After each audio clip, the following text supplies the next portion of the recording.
Kembali lagi di Cerita Cinta Channel. Jangan lupa like, comment, and subscribe ya. Terima kasih. Usai membeli beberapa keperluannya, Zevanya segera pergi menemui Batara yang masih berada di lokasi syuting. Beruntung lokasi itu tidak terlalu jauh dari supermarket, jadi ia memutuskan untuk berjalan sedikit berlari.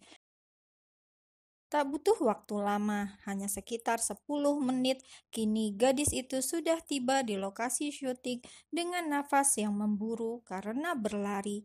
Dan tepat ketika Zevanya baru mendudukkan diri di sebuah kursi, Batara pun sudah menyelesaikan pekerjaannya.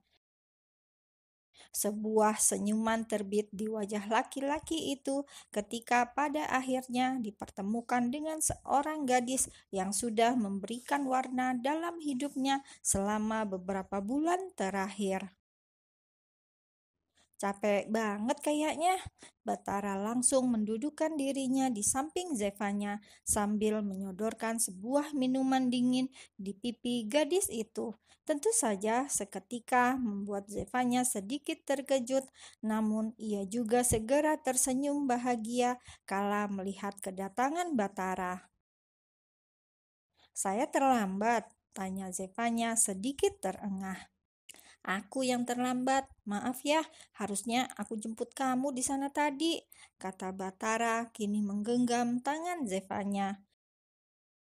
Ada satu perubahan pada diri Batara yang membuat hati Zevanya semakin berseri. Jika dulu Batara selalu ketus dan kasar padanya, bahkan kosakatanya selalu memakai panggilan gue dan elo, berbeda dengan kini. Laki-laki itu seperti sudah membiasakan diri dengan memakai aku dan kamu kepada Zevanya.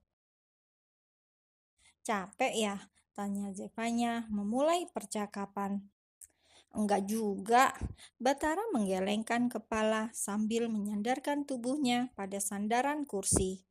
"Kamu yang sepertinya sangat capek," imbuhnya kini kembali melirik kepada Zevanya. "Hehe, sedikit. Tadi lari soalnya, biar cepet." Mata Batara langsung membola saat mendengar jawaban dari Zevanya. Tubuh yang semula tengah bersandar santai, kini seketika langsung duduk dengan begitu tegak. "Lari? Cuma dari supermarket sana beli ini," kata Zevanya sambil menunjuk sebuah kantong plastik berisi belanjaannya. "Ke supermarket tadi naik apa?" "Motor, diantar sama badai," jawab Zevanya membuat senyuman Batara seolah lenyap dalam seketika. Wajah itu kini terlihat begitu datar dan moodnya hancur kala mendengar nama itu disebut. "Kamu udah makan?" tanya Zevanya seolah mengerti dengan perubahan raut wajah Batara. "Tadi aku beli roti loh, mau nggak?" Zevanya membuka kembali kantong belanjaannya dan mengambil sebuah roti. Untuk kali ini yang ia berikan pada Batara adalah roti nyata dengan selai stroberi. Bukan roti yang dikhususkan untuk wanita seperti perkataannya untuk badai beberapa saat lalu. "Besok aku akan pulang." Dek, Batara yang sedang mengunyah roti dari Zevanya seketika langsung menghentikan acara makannya.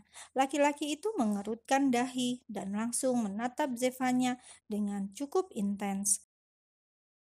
Belum lama Batara bertanya kapan Zevanya akan kembali ke negaranya, tapi gadis itu selalu mengatakan bahwa ia masih ingin berada di Indonesia dan kemungkinan bisa sampai bulan depan.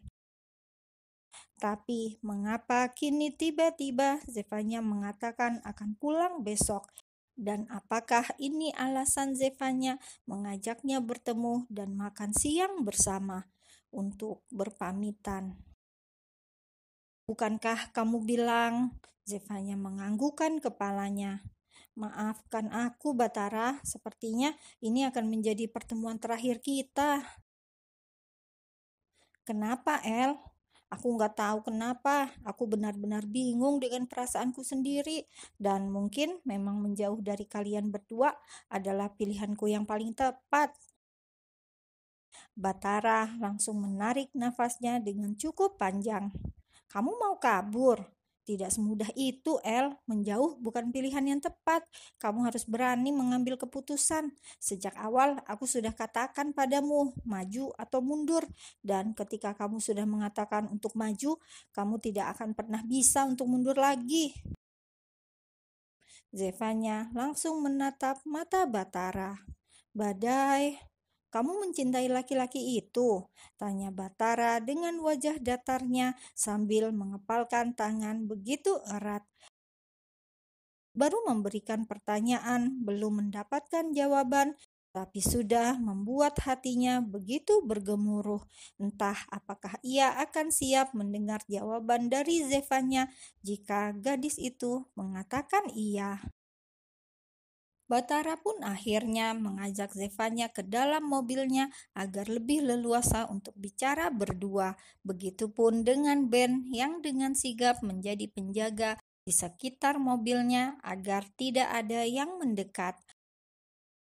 Kini ketika sudah di dalam mobil, Zevanya pun langsung memecahkan tangisnya, membuat Batara dengan begitu sigap langsung memeluk gadis tersebut sambil mengusap bahunya dengan begitu lembut. Tolong jangan katakan kalau kamu sangat mencintainya, El. Aku mohon. Batara bergumam begitu lirih di telinga Zevanya, membuat tangis gadis itu semakin terdengar. Batara memejamkan matanya sambil menarik nafas panjang untuk menenangkan perasaannya. Aku menyukainya. Zevanya melepaskan pelukan Batara, masih dengan kepala menunduk. Ia pun akhirnya kembali membuka suara. Dia adalah laki-laki pertama yang kukenal selain keluargaku. Dia adalah dewa penolongku, Bat. Dia dewa penolong. Batara langsung tertawa getir mendengar julukan itu dari mulut Zevanya. Dulu dia tidak seperti ini, gumam Zevanya lirih. Bukankah kamu dan dia masih ada ikatan keluarga? Kini Zevanya mendongakkan kepala menatap wajah Batara. Aku mencari tahunya. Zevanya langsung menganggukkan kepalanya. Oma Jinggah dan omaku kakak beradik. Kenapa kalian bersama sampai bertunangan? Jika pada akhirnya bukan kebahagiaan yang kamu dapatkan, El, kenapa? Batara, aku menyukainya, aku kagum padanya, kupikir itu adalah cinta. Mata Zevanya menatap lekat pada mata Batara, yang mana membuat kini jantungnya kembali berdetak semakin tak karuan. Tapi setelah aku mengenalmu, aku merasakan hal yang berbeda. Tangan lentik itu kini mengambil jemari tangan Batara dan ia letakkan pada dadanya. Kamu bisa merasakannya? Tanya Zevanya yang mana langsung dibalas anggukan kepala oleh Batara. Aku tidak pernah merasakan ini kepada Badai. Zevanya melepaskan tangan Batara sambil menghela nafasnya berat. Dulu aku pikir aku mencintai Badai. Menyelamatkannya dari sesuatu yang buruk mungkin akan membuatnya semakin menyayangiku. Tapi ternyata aku salah. Zevanya tertawa getir kala mengingat awal perubahan sikap Badai padanya. Sesuatu yang buruk, gumam Batara mengerutkan dahinya. Dia begitu bodoh, Bat. Dia tidak sepintar kelihatannya. Dia tidak pernah bisa menilai sesuatu dengan benar. Dan aku hanya berusaha untuk menyelamatkannya. Tapi ternyata balasan dia tidak seperti yang kuharapkan. Dia berubah, dia kasar. Bahkan mungkin dia sangat membenciku. Aku tidak mengerti, gumam Batara pelan sambil menggelengkan kepalanya. Kamu tidak perlu mengerti, aku hanya ingin kamu tahu bahwa kamu memiliki tempat istimewa di sini, kata Zevanya kembali menggenggam tangan Batara. Tempat yang tidak pernah dimiliki oleh Badai.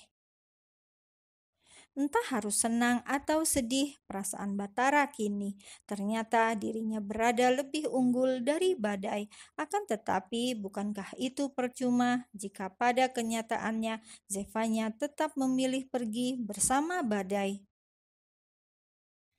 Jika kamu tidak mencintainya, kenapa kamu harus bersamanya, El? Kenapa kamu tidak melepaskannya, mengingat bahwa kalian masih bisa menjadi saudara?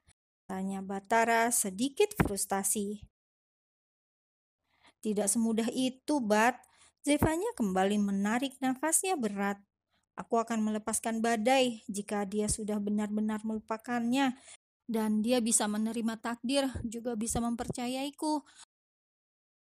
Tapi untuk saat ini, jika aku melepaskan badai, maka dia akan kembali mencarinya. Dan mungkin bukan hanya dia yang akan terluka, melainkan Anti dan Uncle juga. Dia siapa? Seseorang yang dulu sangat dia cintai, yang mungkin masih sampai saat ini, jawab Zevanya pelan, membuat kepala Batara semakin terasa pening lantaran sejak tadi Zevanya hanya memberikan potongan cerita tentang kisah dan permasalahannya. Batara, panggil Zevanya dan tanpa aba-aba, kini gadis itu langsung mengecup bibir Batara tanpa aba-aba, membuat laki-laki itu begitu terkejut dan langsung membulatkan matanya dengan sempurna. Jangan tanyakan bagaimana kabar jantungnya. Tentu saja sudah sangat sulit untuk diekspresikan. Bahkan ia sampai terpaku dan melupakan cara untuk bernafas saking terkejutnya.